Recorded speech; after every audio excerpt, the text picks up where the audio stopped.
Army chief का सिंध के जिला दादू में सैलाब से मुतासरा इलाकों का दौरा। दादू और दीगर मुतासरा इलाकों का फजाई जायजा। Army chief general Qamar Javed Bajwa ने मुतासरा अफराद के साथ वक्त गुजारा। सैलाब के बाइस हम्मल झील और मंसर झील मिल चुकी हैं। सबसे ज्यादा तबाही दादू में हुई। मुतासरीन की बहाली में खासा वक्त लग सकता है। मनसूबाबंदी कर रहे हैं कि आइंदा ऐसी सूरत हाल का सामना न करना पड़े। आर्मी चीफ की यकीन दहानी।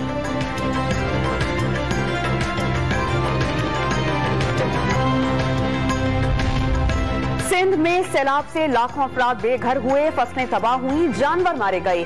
सेक्रेटरी जनरल अक़वाम मुत्तहिदा एंटोनियो गुटेरेस ने कराची में प्रेस कॉन्फ्रेंस के दौरान सैलाब की तबाहकारियों का आंखों देखा हाल सुना दिया। गुटेरेस की लाड़काना में मुतासरीन सैलाब के कैंप का दौरा। वज़ीर आज़म और वज़ीर ख़ारजा का यकजहती पर इज़हार तशक्कुर।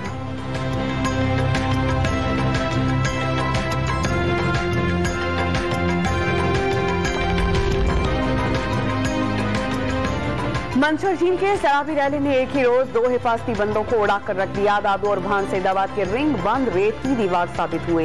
200 से ज्यादा देहात डूब गए। दादू में भान सईदाबाद की आबादी को बचाने के लिए टल्टी के मकाम पर से नाले में कट लगा दिया गया। पानी का दरियाए सिंध में इखराज।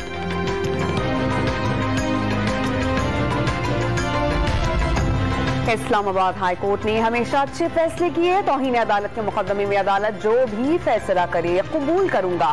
सरबराह तहरीक इंसाफ इमरान खान का ऐलान। गुजरावाला में जलसे से खिताब में एक बार फिर हुकूमत पर बरस पड़े। साजिश के जरिए नाअहल कराने की कोशिश का इल्जाम आयद कर दिया।